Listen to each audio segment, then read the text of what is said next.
Ang mundo ay umiiyak. Naririnig mo ba siya?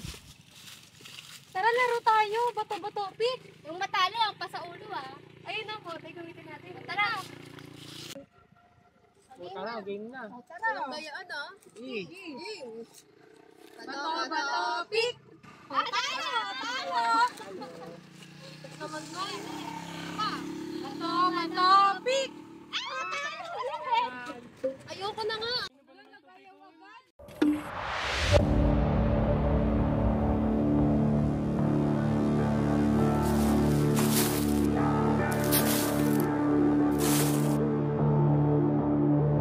Harvard study shows while most Filipinos are aware of climate change and its risks, only a few are able to take action to mitigate its effects. This past week, the EPA said it is reconsidering the scientific finding that greenhouse gases are a danger to public health. The Philippines is experiencing a climate crisis. It is currently the most tropical cyclone-visited country in the world. Of greenhouse gases need to peak within the next 3 years if we're to stave off the worst effects of climate change. And even then, we'd still need new technology to suck carbon dioxide out of the skies by the middle of the Nearly 7 decades, the country has experienced the effects of rising temperature, sea level rise, and extreme weather events.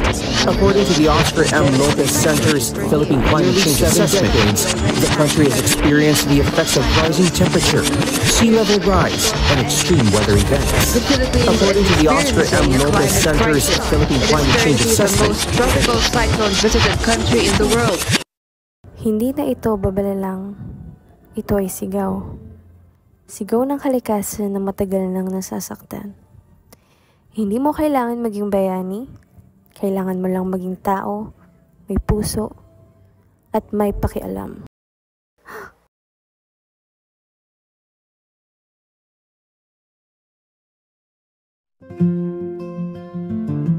Panahon na. Panahon ng pumili. Panahon ng kumilos. Panahon na para ipaglaban ang mundong nagbigay sa atin ng lahat.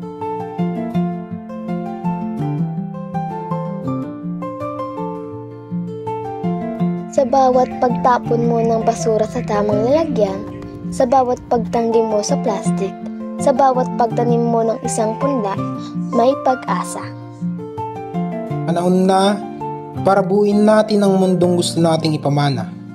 Hindi ito tungkol sa laki ng kontribusyon mo, kundi kung nagsimula ka na ba. Ang laban sa climate change ay laban ng bawat isa sa atin.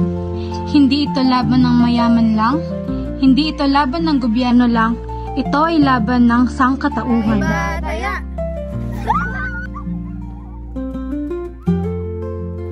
Ang kalikasan ay hindi kailangan ng tao. Ngunit ang tao ay kailangan ng kalikasan.